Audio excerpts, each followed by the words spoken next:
And our next story is about a landmark decision.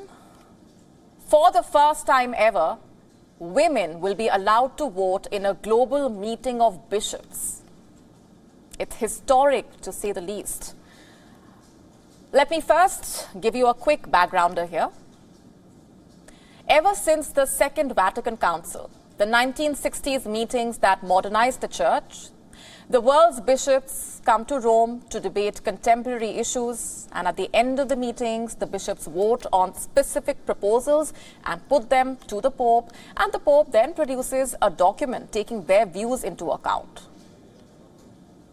Earlier, women were allowed to attend these meetings, but they were left out of the decision-making. They did not have any right to vote. They had no say in the Church's decision.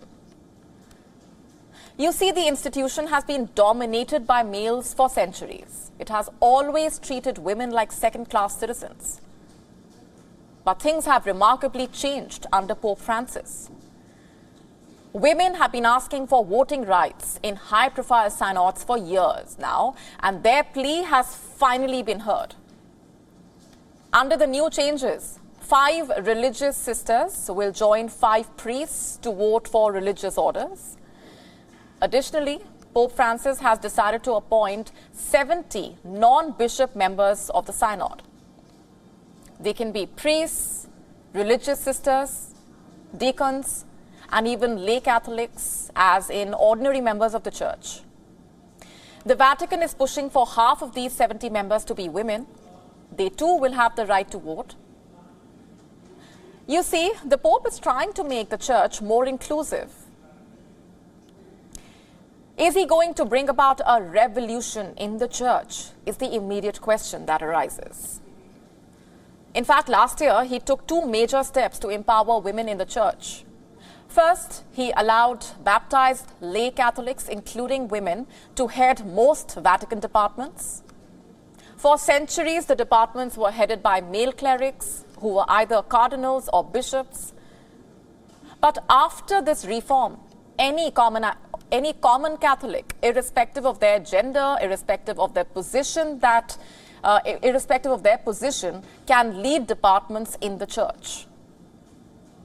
Second, Pope Francis included 3 women in his committee of advisors. 2 of them were nuns. 1 was a laywoman. And this committee advises him in selecting bishops around the world. Until 2022, it was an all-male council. This decision gave women a larger voice in the Church's operations. And for years, the Pope has been trying to make the Church more welcoming for women. Do you know about Sister Raffaella Petrini? In 2021, Pope Francis gave her the number 2 position in Vatican governorship. Sister Raffaella became the highest-ranking woman in the world's smallest state. The same year, he named Sister Alessandra Smerilli to the 2nd highest leadership position in the Vatican's development office. He also named Nathalie Becquart as co-undersecretary of the department that prepares synods. Not just women empowerment, Pope Francis has brought about hordes of reforms. He helped open the door to priesthood for married men.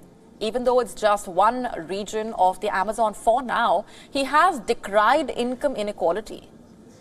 He has spoken out on behalf of gay people, Muslims, immigrants, and the poor. He has advocated for environmentalism, condemned domestic violence. He has apologized for sex abuse in churches, even hinted at lifting priestly celibacy. Here are some of the Pope's most liberal statements. In January, he said that being homosexual is not a crime and that we are all children of God. Now, this is not new. Even a decade ago, in 2013, he said, and I'm quoting, "If someone is gay, who am I to judge?" Last year, while appointing women to managerial roles, he said that every time a woman is given a position in the Vatican, things improve. He also emphasized that we have to keep fighting for women's equality.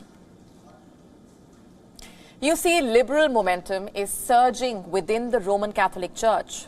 Pope Francis is on the spearhead as far as this change is concerned. This, of course, has attracted criticism from the conservatives.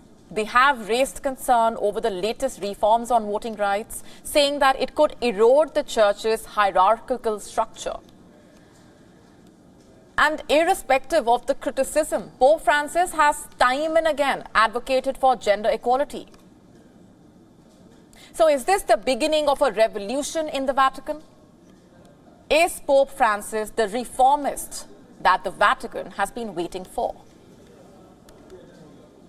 WION now available in your country. Download the app now. Get all the updates on the move.